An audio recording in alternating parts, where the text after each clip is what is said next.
Good to have your company for this Friday afternoon, Friday the 17th of March. If you do want to join us in conversation, you can. It's 0586861003. And Neil, I don't know whether it's just because I'm getting older or maybe more and more of my friends are having kids, but the topic of sleep tends to come up a lot more of how do you sleep, when do you sleep, how do you get a deep sleep? And I've realised I've ticked over to middle age that I'm genuinely was excited last year that I'd spent more money on a bed than I ever had in my life. Not bad, Kitch. I'll tell you something, okay? Just to ensure that you don't feel that you're the only one on that side of life. Yeah. Day before yesterday, there was a concert at one of the clubs of one of my favorite artists, and I was so kicked to go there and watch him perform. But I got to know that he'll be coming in only past midnight to come in and take the stage. I said, listen, I'm not coming. On any other given day, I would have been like, let's go, let's party.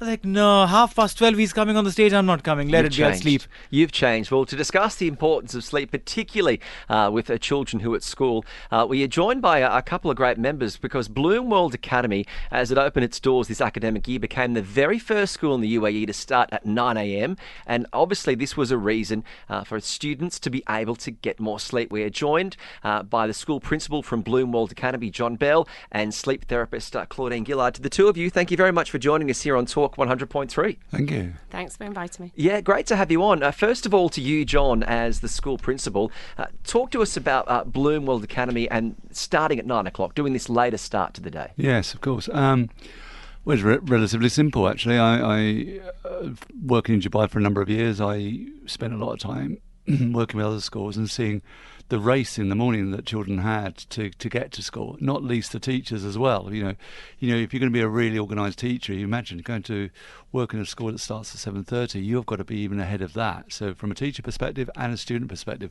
But then the moment that it really struck me before we started Bloom World Academy was I was on Hester Street and there was a bus and every single child was asleep on the bus. And I'm thinking that's not a great start to the school day. So when we got the opportunity to create the school, we just thought about the points of difference, making a difference to children and their learning, and I've got to say family lifestyle as well, to stop the rush in the morning. So a combination of children getting more sleep, families getting more sleep, but also, time to get organised and not rush around finding those swimming trunks in the morning. We thought 9 o'clock was a good idea, and as you know, if you grew up when I did in England in the 60s and 70s, 9 o'clock wasn't abnormal, so it's hardly shocking, and it's had a profound effect. I think it's picked up. I don't think we have, as I genuinely would say, for others to say, of course, but I don't think we've got tired children in school. I think the feedback I get all the time from parents is it makes a difference. No, it does. In fact, I was reading a research where it said that the human brain starts its peak activity only 9:30 onwards. So anything that you're trying to drill in that head is literally meeting the wood at 7:30. Oh, to some extent, but I think you're absolutely right. But I think you've also got to bear in mind, in an all-age school, we've got young ones, 4 and 5-year-olds, and their cycles. And Claudine, no doubt, can say things about the younger sleep patterns, and then obviously teenagers. And consequently, a lot of research has been done about teenagers, not going till later. But we give opportunities in different times. Children can start a bit earlier if they want. If it's, we have a very flexible day. So if parents are working in downtown, for example, at Bloom World Academy, we let parents drop off early. Okay. But obviously, most parents, a lot of children take up the opportunity to start at 9 for the very reasons we're talking about. And or, I have to say, people do a mixed economy. They start some days 8 to do one of our school activities before the school day, and maybe on a Wednesday they have a 9 o'clock start, so they break up and build up, a bit of stamina during the week. So it's not relentless. Claudine, to your work as a sleep therapist, there's a famous quote from Arnold Schwarzenegger when he gives his rules on life, where he says, 6 hours sleep a night. If you need any more, sleep faster, right? That's his line. And now, he's a rather... How long ago was it that he said that? He's a rather exceptional individual, but in your role as a sleep therapist, I mean, what do sleep therapists do? And really, what is the recommendation on how much sleep or how much good sleep should we be getting? Sure. So my particular specialisation is working with children of all ages. I do work with adults, but I've sort of built my business up working with younger children. And what I do is typically work one-on-one with parents to help them overcome their child's sleep challenges, which is, again, typically that their child doesn't sleep enough.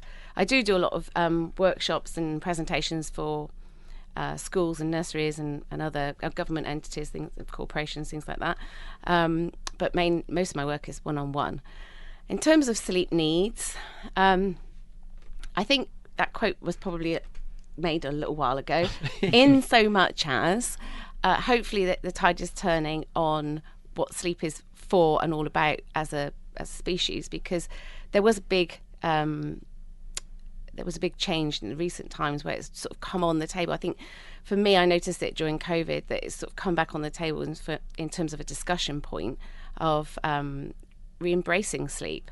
There was a long period of time where sleep was for the weak, or sleep when you're dead. Yeah, exactly. Go hard. I was thinking, sleep for you're dead, or I can sleep when I'm old, or you can prove your sort of commitment to your job, say, if you don't sleep a lot or if you stay late at work. There are other quotes or other comments by famous people. The CEO of Netflix said that they're waging a war on sleep, to encourage people to not to to stay up and just watch stay up and Netflix, watch yeah. Netflix. But the reality of life is that we should be asleep as adults for a third of our day or a third of our life. So approximately 8 hours in every 24. So I'm not saying that Arnold's wrong, but it's a difference between surviving and thriving. Yeah, because my mum always says it's not sleep, it's the quality of your deep sleep. Is that correct? I'm not going to disagree with someone's mum when I'm sat right opposite that person, but I will She's in say that Sydney, she's not doesn't matter. exactly correct. So in terms of what's called our sleep architecture, that is what our night sleep comprises. And our night sleep comprises typically 4 sleep stages, of which one is very, very similar to being awake. So if we were to think about the 3 predominant stages of sleep, that's light sleep, deep non-REM sleep, and then REM sleep. So just to be clear, light sleep, deep sleep, and dream sleep.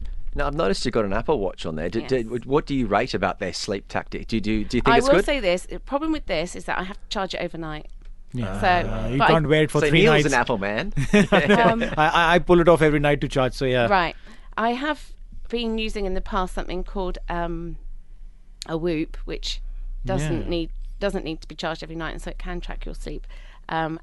And because it's what I do for a living, I'm fairly passionate about checking it and making sure I'm on track. But basically, 50% of the time that you're asleep should be light sleep. 20 to 25% is deep sleep, and 20 to 25% is dream sleep. So to say in honest terms, your mum's wrong. Good. I can get one up. Try calling her up and telling her this. But then, see, to each its own. Every person is different. So someone like me, I can literally doze off at a snap of a finger. In a car, not when I'm driving, but yeah, in a car while I'm sitting on a couch watching a movie, I can sleep. And I wake up as fresh as a daisy. I can do with 4 hours of sleep in the night and function like nothing has gone wrong at a stretch of 2 weeks. And if I get to sleep, I can sleep for literally 14 hours at a stretch. But in your profession, I'm sure that you get cases like this, which are absolutely unique. Mm-hmm. How do you break it down and make probably rules which are like structured for every single person then? I mean, obviously, you're right, everyone is unique. But when people come to me, they tend to be not thriving on that pattern that you've described, or they're coming to me because they've got a problem falling asleep. Once they're asleep, they're okay, but they take a long time to fall asleep. Or they've got, wake up multiple times in the night. So it really does depend on what the challenge is. I just want to be clear, I'm not a medical doctor. So if I recognise that it was a medical issue, and there are medical issues out there that are sleep disorders, is outside my remit. But most of our sleep challenges as a human race, not just people that see me, but most of our sleep challenges are psychosomatic. In other words, we've talked ourselves into sleeping badly. It's just really simple. The brain is very simple and very complex. We can affect ourselves, therefore we can affect ourselves. So if we've talked ourselves into sleeping badly, it's quite easy, believe it or not, to talk ourselves into sleeping well. Interesting. Yeah, this is very, very interesting. Mind over matter. John, bringing you back into the conversation, a school principal at the Bloom World Academy, you recently had a sleep workshop. What was this, and why did you decide to host?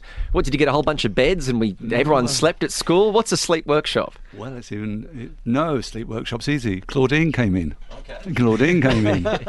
Claudine came in and spoke to parents, and we raised it with students. On a Friday, we have a big forum. All our parents come in, all our children come together, and we talked about, very timely, because I've got my own sons, and them liking to go to bed. Going to bed and going to sleep are different things. And we had a conversation in our big forum on a Friday, and all the parents were hearing, and then some parents chose to go and see and hear what Claudine had to say. Now, the reason we did this, it's World Sleep Day today. So it's a bit of a moment, a bit of a jog of making sure. It's World Sleep Day every day for Pranab when he's outside. Yeah, indeed. But we like to hang our hat on certain things. Look, sleep, and family first, lifestyle, making sure that's right for families is what it's all about at Bloomworld Academy for us, to make sure that we work in partnership with parents. And undoubtedly, you've got to think about it logically. Children being, we talk about safe, happy, achieving children. Safe we can do, but happy is so directly linked to sleep. So we are, very, very clear with parents about, if you like, the commitment we want in school, what we'll give. And what we give is choices in school every day. We give children choices of what to do. To be able to choose what you want to do, you've got to be alert, you've got to be bright. So we talk about good night's sleep. We talked about good night's sleep long before we met Claudine. It was just a very happy moment that we've all met and we're saying the same things. But it's about looking after families. And also the other thing is the flip of it. In the evenings, we've sort of trying to take the pressure out of the family with the the homework at 8 o'clock. We're technically sort of not a homework school, so we give children time to do homework in school. And we do that on purpose because it actually takes the pressure off the evening. Then the routines that Claudine talks about in the evenings, getting children ready for bed, they're not in a heightened state, hopefully, before they go off to bed, so they sleep better. So everything's been thought through. This isn't preparing them very well for university life and staying up till 3 a.m. to get an assignment done the next morning. Bloomworld Academy students are very organised, of course. No, you're right, but so far with that. But we've got to give it a go. And what we're actually doing between us, and Claudine's work today was great, is raising awareness of healthy lifestyles and healthy choices, and that's what we at Bloomworld Academy wish to celebrate and push. The other impact is smart devices and phones, because as you said, there's a difference between going to bed and going to sleep. How hard is it? You go to bed at 10 o'clock, beep, beep, and the phone gets off, and next thing you know, you're scrolling and messaging, and you're losing an hour and a half. Yeah. Is that a big problem you're hearing from parents? I would say that, that change to our lifestyle where we have accessible devices is probably after the invention of the electric light bulb, which affected our sleep as a species fundamentally. And that's only been in place about 250 years. So Edison invented the light bulb not that long ago, relative to how long we've been on the planet. And this evolution of technology is probably the next most impactful thing, because there's two elements. The first element is the blue light that's emitted, and the second element is the content. So if we just talk about the blue light, basically blue light suppresses melatonin, and melatonin is the hormone that we release in the brain to encourage sleep to start. Okay, so if blue light suppresses melatonin for up to 2 hours, then you could be, from the point in which you switch off your device, it could take you 2 further hours to fall asleep. So obviously that's missing out on sleep. Then it's the content. Okay, now we're all sensible people. We all know if you watch something that's going to be provoke quite a strong reaction in you, it's going to be difficult to fall asleep. Well, it's going to be difficult to turn that thought process off in your mind when you lay down.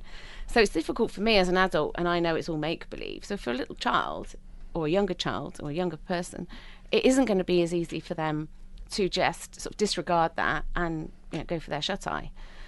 So yeah, devices are probably the current enemy of sleep, if you were to think of it in that way. Now, I always say to people, I'm not evangelical about it, just get a blue light blocking screen protector, okay? And they block the blue light, and therefore no problem. So you can literally look at your phone, put it down, and sleep won't be disturbed or deferred as a result. Interesting, apart from doing this radio show, I also work as a strength and conditioning coach, and in that part of my work, I did this little exercise with the athletes that I was working with. I asked them to measure their resting heart rate the moment they woke up. Right, the first thing that you do when you get off the bed, don't jump off the bed. Just put your feet down, relax, and measure your heart rate. And I kept a tab of that, a record of that, and also the amount of sleep that they were getting. And there was a classic correlation between more sleep, and when I say more sleep, a good 7-8 hours sleep, and lower resting heart rate, which also indicated greater recovery. Now, this was for adults. The same thing when I tried to do with kids, it was absolutely different. Why? Because it was not the kids' decision to go to sleep, but also the parents. If the parents had to go out in that particular night, they would ensure that the kids probably are coming with them. And when the kids come back, the kids are sleeping late. And it was not within the control of the kid on what time they want to go to sleep. So then I had to speak to the parents and get this structured. Does this happen in your case also, where you need to knock the brains of the parents and say, listen, you need to put them to sleep, for which you probably need to cut down on your parties? It's a great way of saying it. Yes. I think, sorry, Claudine. Go ahead. Yeah. No, I just think you touched upon something really important, which is making healthy choices, full stop. So, we have developed a spiral curriculum, which means we come back to self-care. Self-care, student self-care, and a spiral curriculum, which means we come back to the same topics with all children time and time again, and sleep and looking after yourself is a major part of our curriculum. But equally, we also talk about making right choices about other things. So with 3 and 4 year olds, you do those kind of things, which you talk about being independent from mummy and daddy when you go to school. What do you do with 18-year-olds? You do just the same, talking about university students, about being independent from mum and dad. So we have a spiral curriculum that covers the ground. And one of the things you have to cover the ground with is self-care. Self-care is so important with children these days. And what I mean by that, we are looking at a generation of children that are highly influenced by social media. Yep. I know it's a linked topic, that are highly influenced by peer pressure more than ever. They see it and feel it every day. True. So our job is about helping youngsters, I think, know what to do when they don't know what to do. And one of the things one of the things that you can really take under control is your lifestyle, your sleep patterns. So we have done a lot of work in weaving that through our curriculum, because self-care, self-management, making right choices, avoiding certain things is about growing up. So we actually teach this directly. Yes. We don't leave it to chance. We actually teach it. And what Claudine has done with our parents today is, we talked earlier, Claudine and I, about different cultures, different nationalities have different patterns. True. That's fine, but manage that pattern. Because your children do have to. They have to put a big shift in every day. They're putting 8 or 9 hours working a day. Yeah. And we've got to look after them. And that's what we try to do at Bloom. We really try to do that, and working with colleagues like Claudine really opens our eyes about how we can do that better. Well, we could talk to you forever. This is such a fascinating topic. To you, John Bell, the school principal at Bloom World Academy, thank you for coming in, and congratulations also alongside your work with Claudine on having this this sleep workshop that was on today. I think this is fantastic, and well done on your initiatives to start later with sleep in mind at Bloom World Academy. Thank you very much. Thank you. To you, John and Claudine, thanks for coming in. Pleasure. Thank you.